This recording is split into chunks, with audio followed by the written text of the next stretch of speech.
Um, Good evening. Thanks everyone for being here this evening. I guess what I'll do is let me share this. Get it started. Um,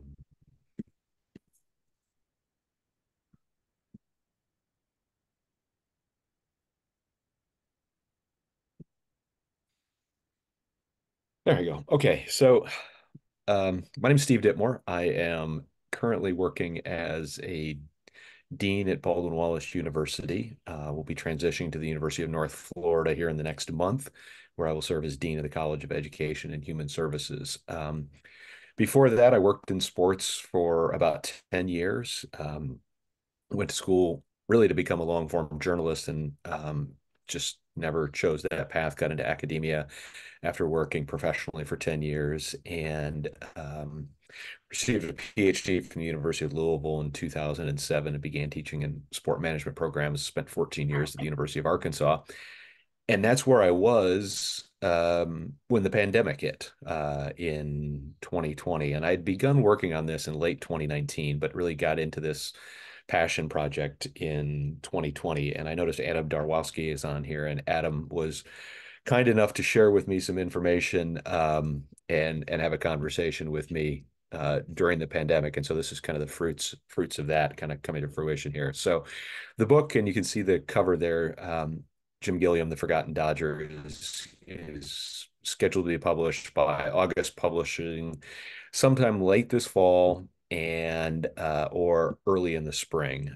We're still working out the photo permissions, but I've reviewed all the galley proofs and everything like that. So we're getting close to that point. What is interesting about this, I think, for the audience, so in Baltimore, and one of the reasons I was excited to present to this group is that many of Jim's formative years, as you well know, were spent with the Baltimore Eli Giants. And he married his first wife, was from Baltimore. His first two kids were born in Baltimore. They made their home there. Um, and really, it was a very important place for him. So what I'm going to do is I try to be a little bit Baltimore centric on some of this stuff, but I'm happy to answer any questions about his career and about his life. Hopefully, when we leave here this evening, you'll have a little bit better appreciation for how he contributed to seven World Series teams for the Dodgers, playing on four World Series champions. He's the only Dodger in history to appear in four World Series championship games. So, um, but he's from Nashville, and he was born October 17th, 1928, at Meharry Medical Center there in Nashville. His parents were very young. He's born in segregated Nashville. His parents, you see there, Catherine, his mother was 17. His father was 16. His father died very shortly after he was born. And you can see that they were married 3 months or so before Jim was born, suggesting somewhat of a marriage of necessity there. But his father died very young. We're going to see a couple of common themes here, which is that Jim also died fairly young. He had an uncle, one of his father's brothers, that also passed away before the age of 40. And you'll find shortly that he also married at a very young age and had children at a very young age. So 1940 census, after his father passed away, had his mother living with her brother in Nashville. Unclear as to what her occupation was. She did have to work because she was the sole earner in the household. He didn't have any brothers or sisters, so he was an only child, working mother, and it found a number of quotes in different forms of media. Say grew up mostly outdoors. Dad died when he was two. That wasn't true. He died younger than that. My mother had to go to work, and I was living with my grandmother and played outside up near her house a lot. It's not clear whether that was his maternal grandmother or his paternal grandmother, both of whom lived in the Nashville area and lived blocks apart from one another in kind of the North Nashville section, which was the black section of Nashville. Um, he attended Pearl High School, which is a famous high school in Nashville, but dropped out in the 11th grade after finishing 11th grade. Played several sports there, played football, Played baseball, was a third baseman there. Um, Played a lot of stickball, learned to play, on the sandlots there. He had one job when he was in high school, and I found this was interesting. The only record that I could get that he had a job was that he worked as a porter at a five and dime store in Nashville, which was the Woolworth store on Fifth Avenue, which later became the site of the sit-ins by black students from nearby colleges. So he did have that one job. Everything else in his life was him playing baseball was the only thing that he really had in his life. He got his start at Sulphur Dell, which was the famous stadium there in Nashville, where actually the Nashville Eli Giants played there for a little bit. If you know the history of the Eli Giants, they bounced around a little bit from Nashville to Baltimore, even played a season in DC, I believe. But he started going there at the age of 8 and was a bat boy. And the famous clubhouse manager, and I talked to the Nashville SABR chapter, and in particular, a gentleman who's an expert on Nashville baseball, a guy by the name of Skip. Um, oh gosh, why am I drawing a blank on Skip's last name? It'll come to me in just a second. But Skip was very influential in helping connect me with some of these things and helping validate some of this. Skip Nipper. I knew it would come to me. I apologize. Um, but Willie White was the person to know in Nashville baseball in the 1950s. And it's purported that Willie gave Gilliam his first baseball glove. His mom couldn't afford one, gave him his first spikes and all that. And what was interesting is that he played integrated baseball in these pickup games, in these sandlot games. Jim was playing against white athletes, white boys, growing up in Nashville, but it wouldn't be until much later in his professional life that he would actually compete against them in a competitive game. So he played, let me back up one second. He played in 1945 for the Nashville Black Falls, which was part of the Negro Southern League at the time. And then in 1946, they were kind of a feeder program for the Baltimore Eli Giants. And in 1946, because the Eli Giants held spring training in Nashville, Jim went there. And the team's coach was legendary infielder George Scales, who played throughout the 1920s and 30s, had a storied career, was up for election to the Hall of Fame most recently in the older group, and he was not selected. But Scales will become very influential in two things about Jim Gilliam. Actually, I guess three. Um, he's the one that gave him a chance to play, moved him from third base to second base, and gave him a nickname at the time, and also helped him influence him to become a switch hitter. So after watching Gilliam keep missing curveballs in the right-handed batter's box, he said, "Hey, Junior." And it was at that point in time that the nickname Junior, which many people know Jim Gilliam by, um, Junior Gilliam, that's how he acquired that nickname, and it stuck. He kind of asked whether he'd ever hit in the other side, and the only thing that Jim could say is that he had broken his right arm as a kid, fell out of a tree, and so he had it in a sling and started hitting one-handed with his left hand in the left-handed batter's box, and so that's kind of what helped him become a switch hitter, or some of the skills that he had going into that. So little statistics exist about that first year with the Nashville Black Falls of the Negro Southern League. There's a book about the Negro Southern League, and there's just very little evidence of that. Although we did find, or the author did find evidence that Jim played as a third baseman against an industrial team. Didn't say where, but it's more than likely it occurred at Rickwood Field, where we know that they just had the game between the Giants and the Cardinals recently. So we know that he played in Birmingham. We know that he played at Rickwood Field at some point in time. He played 5 seasons with the Eli Giants, played sparingly in 1946. Now, this is his age 17 season, 1946. So in the Negro Leagues as a teenager. Gilliam obviously was as well. So he played those 5 seasons with the Eli Giants. Major League Baseball does recognize stats from 46 through 48. The 49 and the 50 seasons are not officially recognized by Major League Baseball as statistics. That was the point where the Negro American and National Leagues had combined into one league. In 1949, he played in the Negro League Championship and with the Eli Giants. And that's the year they defeated the Chicago American Giants. Obviously, Bob Luke's book on the history of the Baltimore Eli Giants was a huge help to me, and I'd reached out to Bob during my research process, and he was gracious to help with some things and answer some questions. But he details much of that championship in that book. Jim played in four East-West All-Star games. They had two of them in 47, 48 during that time period. So he played in both of them in 1948, 1949, and in 1950, he homered off of Vibert Clark, who was with Memphis at the time.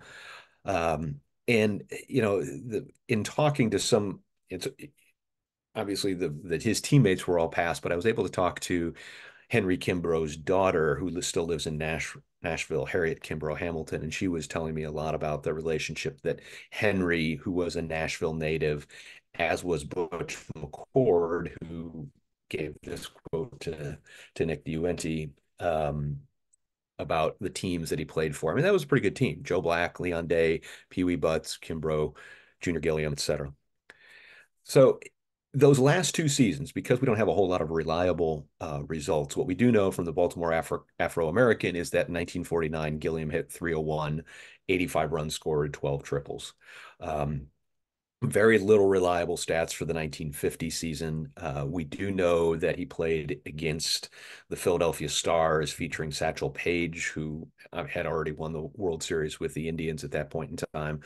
Box score indicates that Paige started, went 3 innings. Gilliam was 3 for 4, was batting leadoff. So while we don't know for a fact, I think it's safe to assume that he probably had one hit off of Satchel Paige.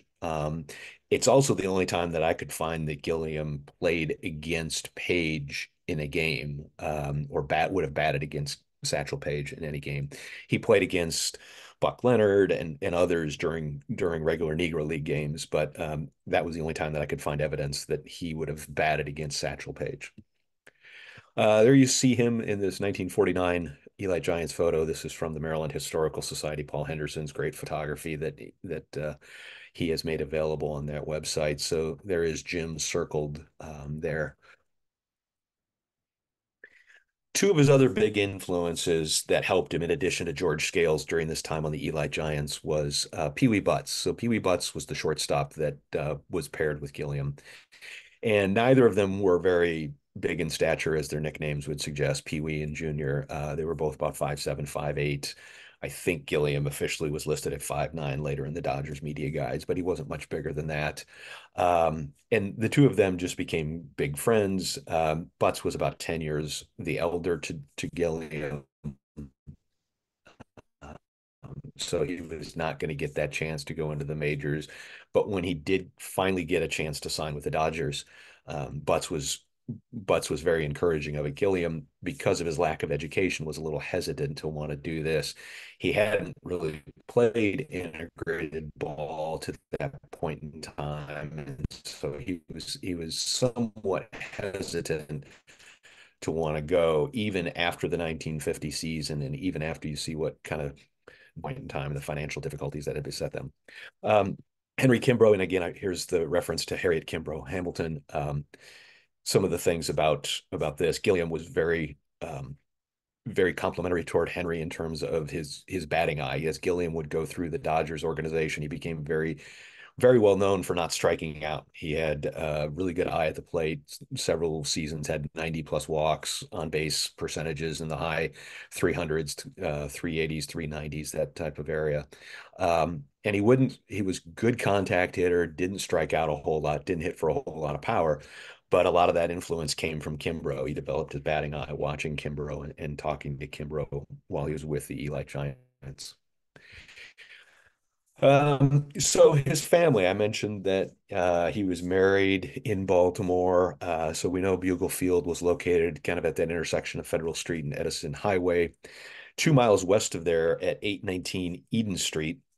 was where James and Mary White lived with their daughter. And you can see she was born May 4th, 1933, which will make her very young at the time that Jim and Gloria, excuse me, get married. They had their first child, James Malcolm, who just went by Malcolm, April 16th, 1949. So obviously Jim was just 20, but Gloria was only 15 at the time. They then married after Malcolm was born. Gloria and Malcolm, according to the census, were living at 246 North Bethel Street, which had been a little further south than her parents' home in Eden Street. And they had a daughter, Kathy, which is what she goes by now, Kathy Gilliam Bellway. And Kathy was great to talk to. She explained a lot about the relationship that her mother and father had, and the challenges that would come later. They would ultimately be divorced in the late 1950s, about the time that the Dodgers moved west to Los Angeles. Um, and it's hard to find any information about what happened to Gloria. I could not track down any descendants, any relatives. Even Kathy had no idea what happened to her after they moved to Los Angeles. So it was a little bit of a sad first marriage there for Gilliam, and the way that things happened there.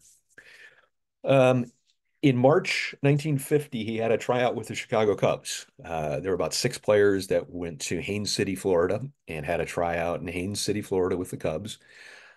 He lasted about 2 to 3 weeks in spring training, but they released him in favor of Gene Baker. Now, Gene Baker would go on to debut with the Cubs and be the second baseman next to Ernie Banks for a number of those seasons in the 1950s.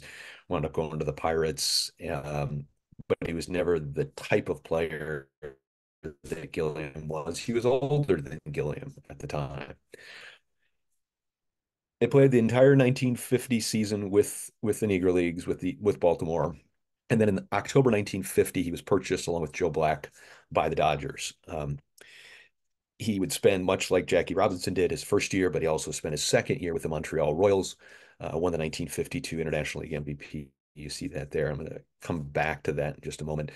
He also got into playing in the winter ball, played for the Santurce Cangrejeros, 50 and 51, 52, 53. That 52-53 team featured an 18-year-old, you can see pictured there next to Gilliam, some 18-year-old by the name of Clemente was on the team. He was the last player added to the team. Didn't figure into it, only hit about 230. But Gilliam was a star on the team, was named to the Caribbean World Series All-Star team in 1953.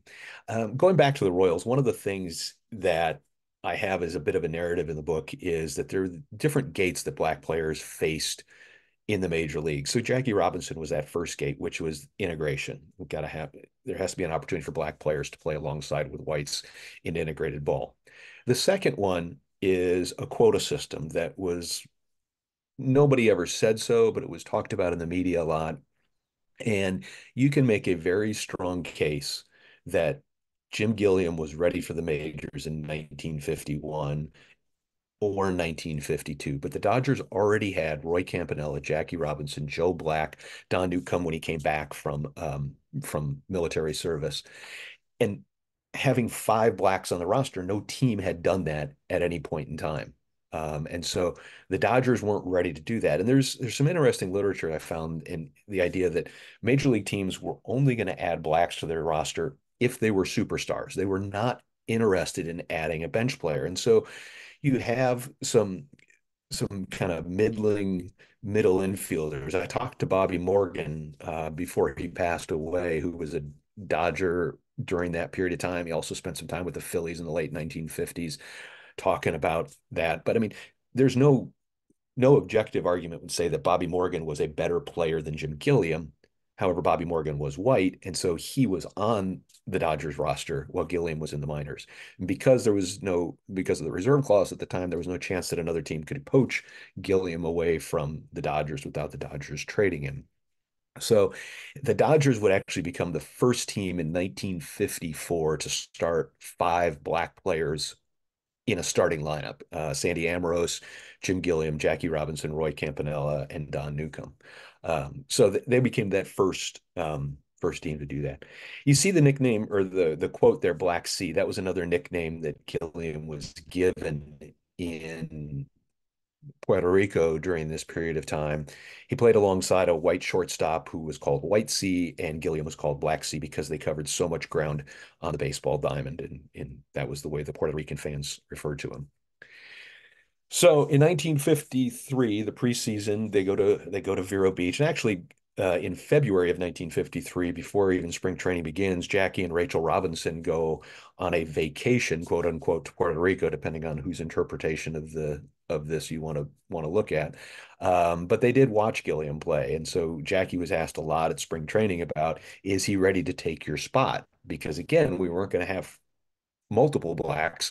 If Gilliam was going to get in the lineup, it probably meant a black player was going to go out of the lineup. Ultimately, that's not what occurred, of course. Robinson moved over to third base, which sent Billy Cox to the bench and caused quite a bit of a kerfuffle among the Dodgers and the media about whether it was appropriate for a black player to take the spot of Billy Cox, who had been with the Dodgers for a number of years. Um, you see the nickname the Devil, another nickname that Gilliam was given. Gilliam had a ton of nicknames. He was called the Devil, and many players, contemporary players in the 1970s, still called him the Devil. The story behind this is that near Vero Beach, there was a black community that, even though Vero Beach and Dodgertown was integrated, or Dodgertown was integrated, Vero Beach wasn't. So they had to go to the neighboring town to go to the barber shop, go shopping, things of that nature. And rumor has it that, or legend has it, I guess, that Gilliam went into a pool hall, slapped $20 down on the pool table, and said, "Okay, who wants a piece of the devil?" And nobody ever did. Nobody challenged him on it. Years later, when the story comes out, Gilliam will be quoted as saying, when asked what would have happened if somebody did, he said, "I would have grabbed my $20 and run," because he was just, it seemed like he was kind of playing on that. But he and Walt Alston did have pretty good acumen at the billiards table, it sounds like, based on what I was able to uncover and talk to throughout Dodgertown. They were the ones that were the hustlers on the pool table. So 1953 preseason, he's still not added to the official roster, but he's been playing a lot. He came back from spring training. And spring training at that time down in Florida, the teams would play a series of games as they migrate north through the South. They played in Atlanta, they played in Nashville. It was a homecoming there. Gilliam played in front of 12,000 fans, including 6,200, according to the media, paying colored fans. Got a single off of Warren Spahn in the preseason game, and shortly thereafter, he was added to the roster and inserted into the lineup as the starting second baseman batting leadoff for the Dodgers in 1953. So during that 53 season, he wins the National League Rookie of the Year. He led the National League in plate appearances and triples. He would go on to be very influential in 1953, 55, and 56 World Series teams. 56 might statistically be the best year he ever had. He made it to the All-Star game, although he didn't play. He finished fifth in the National League in the MVP voting that year, hit over 300. His power numbers were highest early in his career. As he went on his career, he didn't have quite as many home runs, quite as much power. Um, Couple of interesting things in the 1955 World Series. If you're familiar with Game 7, you know that Sandy Amorose made a catch off of the bat of Yogi Berra that was slicing away from him against the left field line. The inning prior to that, Gilliam was in left field. Gilliam would never have caught the ball. Gilliam is a right-handed thrower. His glove would have been on his left hand. Sandy Amorose, what the Dodgers had done, Alston had pinch hit for Don Zimmer, who had started at second base. George Shuba had pinch hit for him in the previous inning. So they moved Gilliam from left field to second, inserted Amorose in the outfield, and Gilliam would always say, "Yeah, I would never have caught that. Amorose is the only one that could have caught that ball." So it was just a kind of fortuitous thing that happened there. He did record the last Dodger hit in Brooklyn, or the last hit in Brooklyn Dodger history. And also scored one of the last runs at Ebbets Field. Transitioning then to Los Angeles, he plays in four more World Series, the ones that the asterisks are the winning ones. Became an All-Star in 1959, and you see he received MVP voting several times, 1958, 63, and 65. Much like he was influential in the end of Brooklyn, he was very influential at the beginning of Dodgers Stadium. He scored the first run for the Dodgers in a home game that occurred at Memorial Coliseum.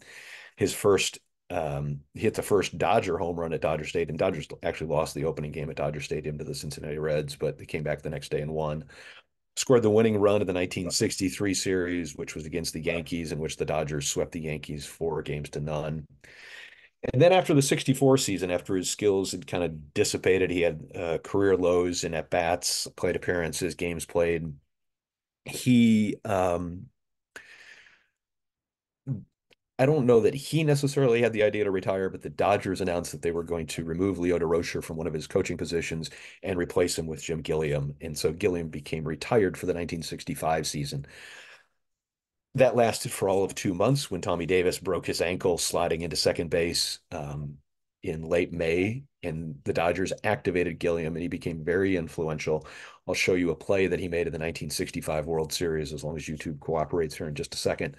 That was extremely, you know, critical to the Dodgers winning the 1965 season. Same thing happened in 1966. He began as a retired player. He was a coach. He was actually the first base coach for the Dodgers both of those years. In that sense, he became the first Black person to be a base coach. Prior to that, Gene Baker had been a coach, Buck O'Neill had been a coach, but they were in bench capacities, both with the Pirates and the Cubs, respectively.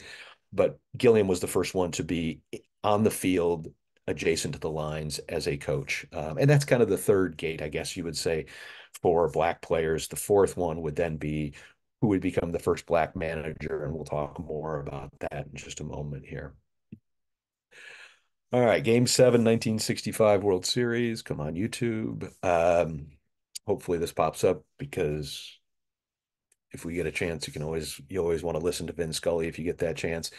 So let's set the stage here. This is, of course, the series in which Sandy Koufax did not start Game 1 because of Yom Kippur. He's coming back on effectively 2 days rest to start Game 7 in Bloomington, Minnesota at Metropolitan Stadium. It is the bottom of the fifth. The Dodgers have taken a 2-0 lead. You see the scene here. There are runners on first and second. There's one out. And Zoilo Versalles, who has been ripping the ball down the line all series long against the Dodgers. He was the 1965 MVP for the Twins.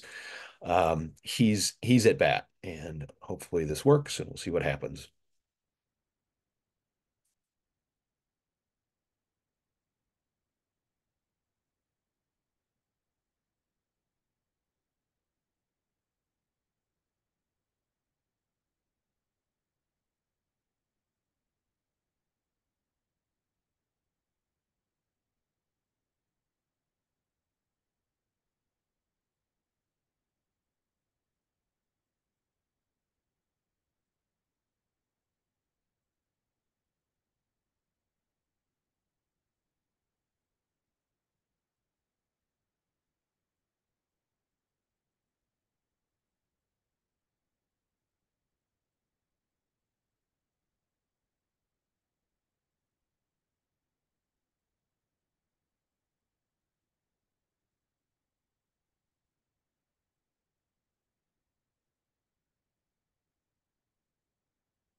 So one of the things I failed to mention is Gilliam never had a permanent position throughout his major league career. He started more games at second base, 960 some odd games at second base.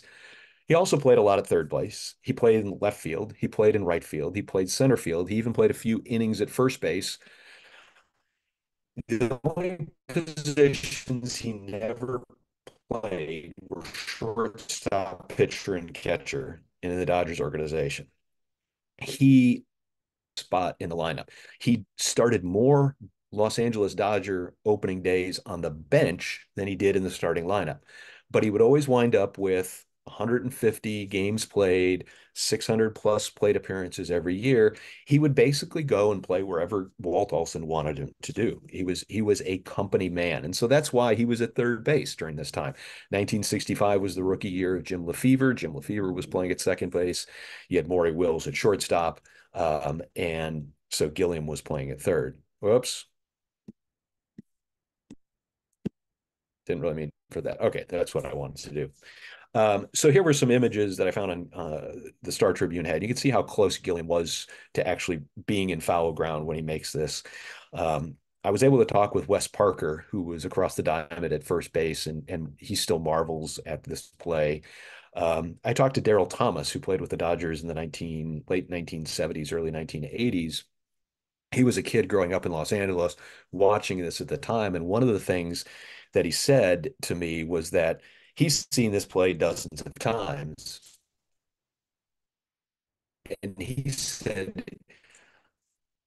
if this had been Brooks Robinson, it would have been a highlight in every World Series highlight video ever. And the inference, excuse me, was that because Gilliam was black and Brooks Robinson was white, that Major League Baseball didn't promote this. But it was an amazing play in terms of at the moment in time. Parker said Gilliam knew exactly what to do. He knew he wasn't going to get a double play. The Dodgers go on to win the game 2-0.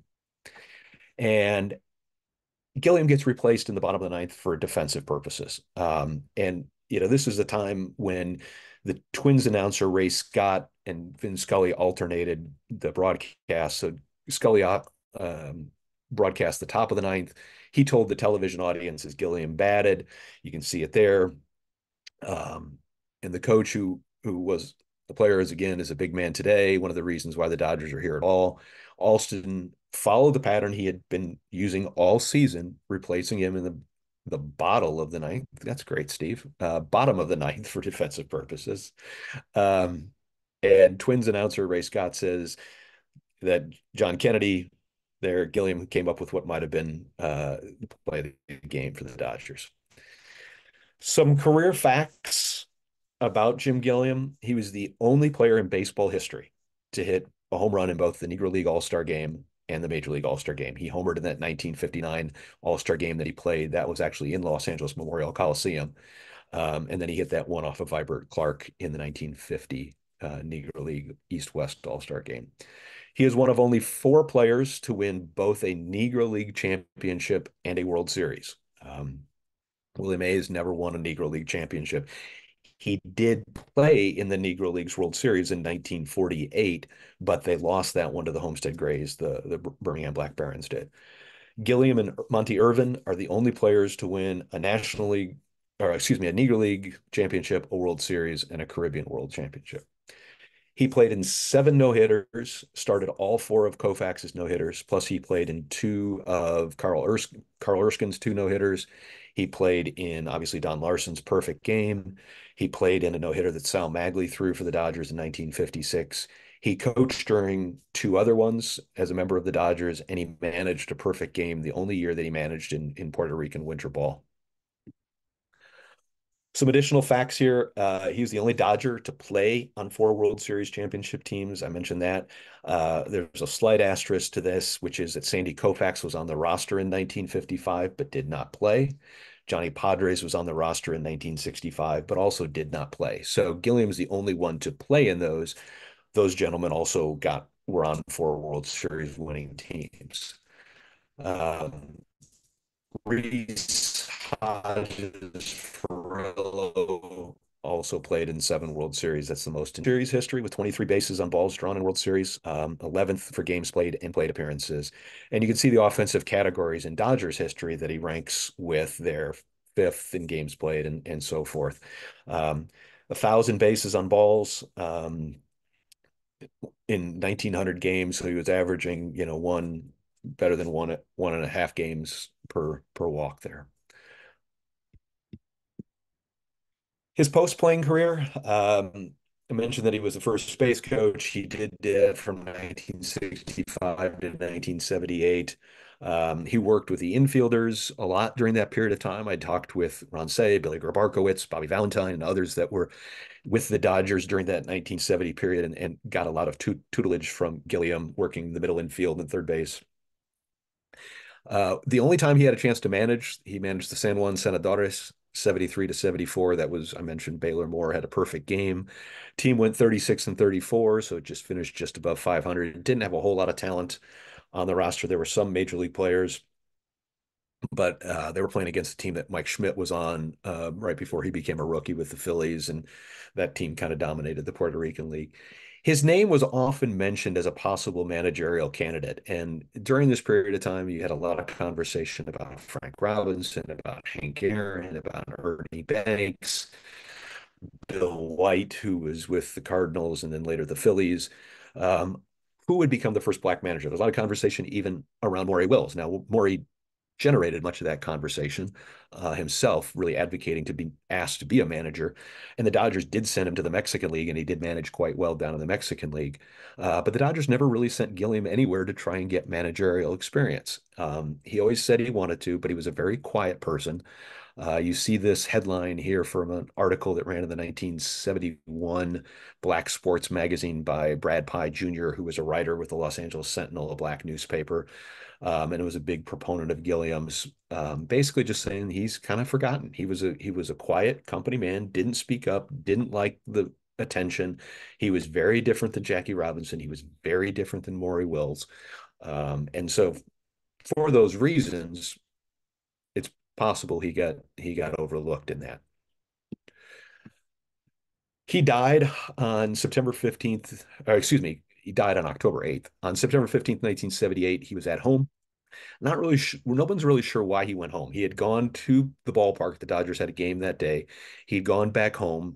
His kids, he got remarried in 1958, 1959 to a woman named Edwina. Edwina was still living, is still alive. I was able to speak with her and talk with her, and she helped me during this period of time. And she can't remember why he went home during that period of time. She was working. The other two kids that he has, Yvette and Daryl, they were both in school at the time. Kathy and Malcolm were older and they were not at the house. It's not clear who found him, but Edwina was called at work. She rushed then to Daniel Freeman Hospital in Inglewood, where he sat in a coma essentially from the time that he was found until the time that he passed away 2 days before the 1978 World Series began. So the Dodgers played game one of the World Series on October 10th and won that game. The next day, the next morning, they had the funeral at Trinity Baptist Church, attended by, depending on what media account you believe, upwards of 3,000 people. We know it was a warm day. People were fanning themselves. Um, and it was well attended both by national media and Brooklyn Dodgers, Los Angeles Dodgers, New York Yankees. Reggie Jackson sat up on the front. Reverend Jesse Jackson was the one who delivered the eulogy for this. He had also delivered the eulogy at Jackie Robinson's funeral as well. He was buried then, along with a number of other Black dignitaries in Inglewood Park Cemetery. LA Mayor Tom Bradley, Ray Charles, Kurt Flood, Ella Fitzgerald, and more are buried there. Some ways that Los Angeles has recognized him, they have dedicated a park, the Gilliam Park and Recreation Center in Los Angeles, in the Baldwin Hills area of Los Angeles, if you're familiar with that area. It's also the Jim Gilliam Senior Citizen Center. And even Edwina, when I talked with her a few years ago, when she talked about this, she still thinks it's a great facility. She still lives near the area in Inglewood. And so she's still very pleased that this is a permanent remembrance of Jim. And the Dodgers retired number 19. And this was a bit controversial. I had the great fortune of speaking both with Peter O'Malley and Fred Clare, and Fred agreed to write the introduction for this book. And both of them talked at length about the decision. So they announced at his funeral on October 11th, 1978, that the Dodgers would retire his jersey number 19. And that was a bit unique because at that point in time, retiring jerseys wasn't a huge thing. The only four Dodgers who had their jerseys retired to that point were Campanella, Koufax, Robinson, and Alston. The first three all had them retired in 1972 at a ceremony at Dodger Stadium. Alston's number was retired sixth season. And there wasn't a whole lot of conversation about criteria or anything like that. They just knew that Jim Gilliam had been with the Dodgers organization for 27 years, had performed in whatever capacity they had asked him to do, was an integral part of the team. His teammates liked him. The coaches liked him. Front office liked him. And so they made a decision to retire number 19. Well, that became pretty controversial because they never retired 14, Gil Hodges' number, until Gil was inducted into the Hall of Fame here in the last couple of years. And then last year, the Dodgers retired number 34 for Fernando Valenzuela, who was also not in the Hall of Fame. So the the fact that Gilliam was the only non-Hall of Fame player to have his number retired by the Dodgers was a bit controversial. And O'Malley addressed that, and he's like, we think he's a Hall of Fame player from our standpoint, but he was a Dodger Hall of Famer for sure. And he says, people that say Hodges' number should be retired aren't saying that Gilliam's number should not. They're just saying that Hodges' number deserved to be retired. Um, Outside of Nashville Sound Stadium in downtown Nashville, they have renamed the street Junior Gilliam Way. And again, any chance to have Vin Scully talk is better than having me talk. So we'll let or Vin talk here. That didn't work. Sorry.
Unfortunately, I wasn't able to speak to Vin before he passed away during this. Tommy Lasorda also passed away during the period of time that I was doing research. I wasn't able to talk to them.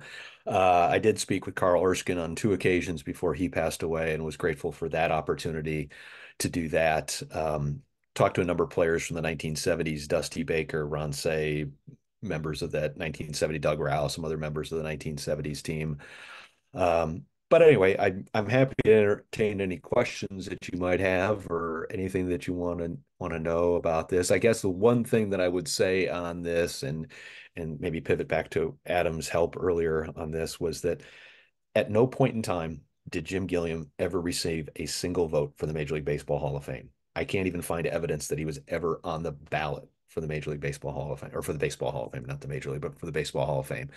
And that I think is a shame. I don't know that that he is necessarily a Hall of Fame player, um, but there are certainly many players who have received votes for the Hall of Fame that have far lesser contributions to the game of baseball than Jim Gilliam. So thank you all for your time. I'm happy to answer any questions.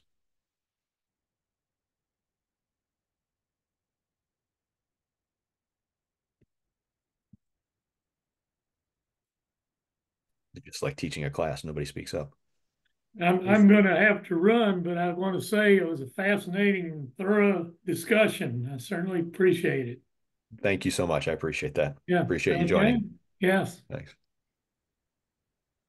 Steve, I'm curious if you could think if there were like player comps, like similar players that you came up with through the course of this. Like I think of some players from a statistical basis, but also, he played with one team, which is different from, one player that comes to mind is Tony Phillips. Like the variety of positions, Yep. the great batting eye, just a super utility guy, but Tony bounced around over and over again, whereas Jim played for the Yeah, he Dodgers. did. Once he joined the Dodgers, he played just for the Dodgers. Curious if any others came up in your research. I didn't really, between you and Jay Jaffe, who I also talked to about this a little bit, the comps were players of that era, Red Shane Dienst, Gil McDougald, those types of individuals.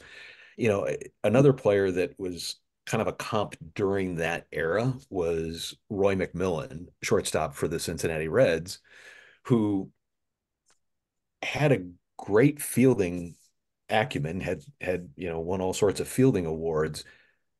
However, didn't have anywhere near the batting. The team wasn't as good, but yet McMillan was in as many All-Star games as Gilliam was, and played more, had more All-Star at bats in his career than Gilliam did, and received votes for several years to get into the Hall of Fame. And that's just an indicative, I think, of Gilliam not having a permanent position. Everybody knows Roy McMillan was a shortstop, and Gilliam just never did. He bounced around. He third base, left field. Throughout that 55 season, Alston would, depending on who was pitching, which hand the pitcher was, it would either be Zimmer at second or Gilliam at second, and then depending on that, it could be Amoros or Gilliam in left. And so it just depended on what was going on. Very situational like that. I think the Phillips comp is interesting because I hadn't really thought about other big utility players like that. Um, the Dodgers are pretty good at now with, moving Chris Taylor around the field during this era, putting him in a variety of different positions. Max Muncy's played a lot of different positions. The Dodgers called this coconut snatching, was their thing oh gosh, the gentleman, I'm drawing a blank, who had written this, Al Campanis wrote the book about the Dodger way to play baseball. And he talked about snatching coconuts as a way to move players around the field. And the Dodgers did that a lot in the 1970s, taking, Steve Garvey came up as a third baseman, moved him over to first base. Davey Lopes was an outfielder. Bill Russell was an outfielder, to move those guys to the infield. So the Dodgers kind of have this history of doing that. And they did it with Jackie Robinson too. They put Robinson at first base in 1947, even though Robinson wasn't a first baseman. So it's a long-winded way to not answer your question, Adam. How's that? Yeah, I think I'm even Jackie Robinson light. You could say Yeah. there's similarities there as well with how they deployed him. Yeah, thanks. This is great. Looking forward to the Yeah. book. Thank you so much. I appreciate it. Karen, thank you. Hi, I just wanted to know what would his legacy be? He seems to be somebody who's really nice and Yeah. everybody liked him. But if you Eh, had a legacy for him, what would it be? I think just his quiet demeanor and his dedication to playing the sport of baseball. That was all he ever wanted to do, that I could ascertain. Everything that Edwina said to me, everything that Kathy said to me, Daryl, his son, spoke with me. That's just what they knew him as. He was Jim Gilliam, baseball player, to quote Vin Scully, and then baseball coach. That was all he ever wanted to do. He was, I think, and Joe Black talked a little bit about this, and even Dusty Baker, when I spoke with him about it, talked about some of the self-consciousness that Gilliam had around not finishing school. Joe Black, who was his roommate with the Baltimore Eli Giants, graduated from Morgan State. He was reading the newspaper. He was forcing Jim to read the newspaper because Jim wasn't doing those sorts of things. He just wanted to go to the field and play baseball. So he helped him along on that way. And Baker thinks that's one of the reasons Gilliam never really pushed hard to be a manager. He didn't want to speak in front of the media. That wasn't his thing. The only time I could actually hear Gilliam, or find a way to hear Gilliam in his own voice, is in the 1960s. Union 76 produced a series of little 45 records of Dodger conversations with Vin Scully. And I got a copy of one of those and went to a friend's house who has a turntable, because I don't, and recorded it and listened to Gilliam, a 5-minute interview with Vin Scully, talking about life in the Negro Leagues and all that. But that's the only time I could ever find a recording of his actual voice. He just wanted to be in the shadows. And so the Forgotten Dodger, that was the idea of the publisher. I'm in these Facebook groups with a bunch of Brooklyn Dodger fans, and everybody bristled at the title of the book when it came out, because, like, oh, we haven't forgotten him. But, in a lot of ways, I think the contemporary Dodger fan has, or doesn't know who he is. But he certainly has a mark on Dodger history. Yeah. Okay, thank you. Thank you. Yeah. Dixie, thank you. Steve, yeah, great stuff. What is the first thing that grabbed you to write this book, And how long Yeah. did it take to write the book? Took better part of 4 years, off and on. I mean, it's not my day job, so unfortunately that got in the way quite a bit. I had to move in there and whatnot. Um, I was born in Los Angeles. I'm a lifelong Dodgers fan. I started learning and reading more about baseball, reading more about the Negro Leagues, and found this little space in between kind of the frontline Negro League players, the Larry Dobies, the Jackie Robinsons, the Satchel Pages, that kind of common player that came in that was that second wave of players. So I mean, you can argue Hank Aaron was in the second wave, Ernie Banks was in the second wave of black players, but um, I don't know. I just was drawn to it. He bridged both Brooklyn and Los Angeles. So to me, that was fascinating. How that because most of those boys of summer, the people that Roger Kahn lionized in that book, or Peter Golenbach writes about in Bums and things like that, most of them didn't wind up playing in Los Angeles, and if they did, they weren't anywhere near as good as they were. I mean, Duke Snider, Gil Hodges, Pee Wee Reese, they did play in Los Angeles, sure, but they weren't as important to the Dodgers' success as Gilliam was. So I think that's really what it amounts to. I grew up in Los Angeles during that period of time. I remember going to Dodger games. He would have been there as a coach. But yeah. And then I befriended somebody named James Mims, who you may have heard of with Mims bands, the wristbands that Dusty Baker and others wear. And James was a program seller at Dodger Stadium in the 1970s and played Little League ball with Darryl Gilliam. And James would get ride home from the stadium with Jim Gilliam, and Mr. Gilliam, as James always called him. But he was just somebody that I become friends with and talked to about it, and it's been very, I don't know, I've been very encouraged by it. It's been a lot of fun. What was the hardest hurdle you had to do to get through the book and writing it? The That's a really good question. I've never done anything like this. I've written peer-reviewed academic articles. I've got a co-authorship of a textbook, but to write what's about 300 pages in manuscript form now, by myself, to do that, I leaned on a lot of people, writers that have published and things like that, to kind of help me with that process. Um, I never read it until I've gone through now and I'm reading the galley proofs. I've never read it cover to cover. I mean, I would write a chapter of about the 1950s before I wrote the chapter of his early life, or before I wrote a chapter of the 1970s, I wrote something about the 1960s. And so I kind of hopped around a little bit, which I'm sure is not the way that authors, experienced authors, would tell you to do that. But that was what worked for me. I will say that I was extremely fortunate at the University of Arkansas to have some amazing interlibrary loan staff that really found some obscure black press, that black sports magazine from the 1970s and 1950s. There was something called Our Sports.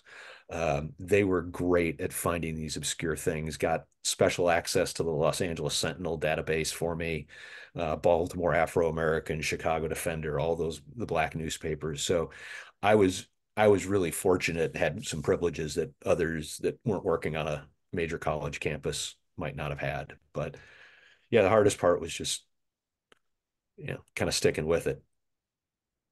Did you ever ask yourself why you took on this chore? I think my family did, but, so I have 2 degrees in journalism. I always still fashion myself. I think I mentioned this as a journalist, and still want to maybe have that as a career at some point in time. But I'm getting older, and I don't know how much longer I'll be able to do that. But um, I just love writing. I love research. Love reading about baseball and the history of it. So for me, it was never really labor. It was a lot of fun. I got to speak to Carl Erskine twice. I mean, that's pretty cool. Carl Erskine played in the 1940s. Um, you know, I spoke with Ron Say. I grew up watching Ron Say. I grew up watching Dusty Baker. Um, those things were very rewarding. I had the opportunity in the last 2 weeks, 3 weeks to write about a game in which Gilliam was pretty well involved. And Okay.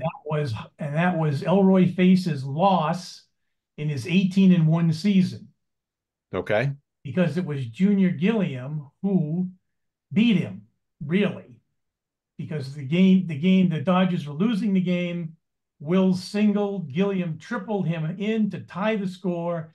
Charlie Neal knocked Gilliam in to win the game, which Okay. broke Face's 17-0 record at 17-1. So that is something that happened, and then Face went on to win another game. Had he not lost that game, he might have tied Carl Hubbell's record of 24 wins in a row. Wow. So there's a lot of things that That, were involved in that one game, one inning of a single, triple, single. it's amazing. I mean, he played 19, almost 2,000 games, Gilliam did. And that one just never popped up in anything. It was not anything that was on my radar. I mean, I've got the time that, he got ejected for fighting. I got the time he got ejected for cussing out an umpire. The only time in his career he got ejected for doing that. Those things all made the book, but that didn't. And I'm sure there's others, but you brought up Maury Wills, and something I didn't even really get into is just kind of the relationship that those two had, Maury and Gilliam, on those 1960s teams. It was kind of hot and cold. Everybody thinks that, oh, Gilliam was great to hit behind him, but they had some disagreements, both publicly and then behind closed doors. That Wills was afraid that Gilliam wasn't taking enough pitches. Gilliam was waiting for him, thought he was taking too many, all that sort of thing. So, but that's the way the Dodgers would win those games in the 1960s, exactly the way you described. Wills gets on base, steals second, Gilliam moves him over, and Tommy Davis hits him in or something like that. Steve, one Well, more for me. For yeah, Adam. asking about his time with the Eli Giants. Mhm. Now, I love George Scales. Heard a lot of conflicting reports about like his personality. Like, did you get a sense that he like took Gilliam under his wing, or you hear a lot that he was like a brawler and just an ornery type of guy? And if there's any other Right. players, I've heard like Bill Bird is a guy that really took some young players under his wing too. Yeah, by all accounts, because Scales actually also recommended Gilliam for Santurce, because he was managing down in Puerto Rico as well. So I do think that George really got along with him, and everything that I cited briefly here, and other things that are in there that you find from John Hallway's oral histories and other things like that, people talking about Scales. He was definitely someone that Gilliam looked up to, that Gilliam listened to, and that he learned a lot from. Um, I never saw anything that would suggest they had anything other than a big brother, little brother, father, son almost type of relationship. That Scales was that influential. I pulled out a fair part of this back when SABR was in Baltimore, and it got published in the National Pastime there a few years back, just looking at Scales and how he helped Gilliam in way more detail. Of course, that's in the book, but it's way more detail than I went into tonight in terms of how he worked with him and things like that. Excellent. Looking forward to that too. Thank you. Well, top of the hour. I appreciate everyone joining. I had sent Peter the news release, but I'll make sure that y'all get information about when the book becomes available and things like that. And you've got my email addresses, please, or email address, please reach out if I can answer anything. Best of luck. Thank you so much. I appreciate it, guys. Take care. You too. Have a good night. Thanks very much. Thanks, Steve.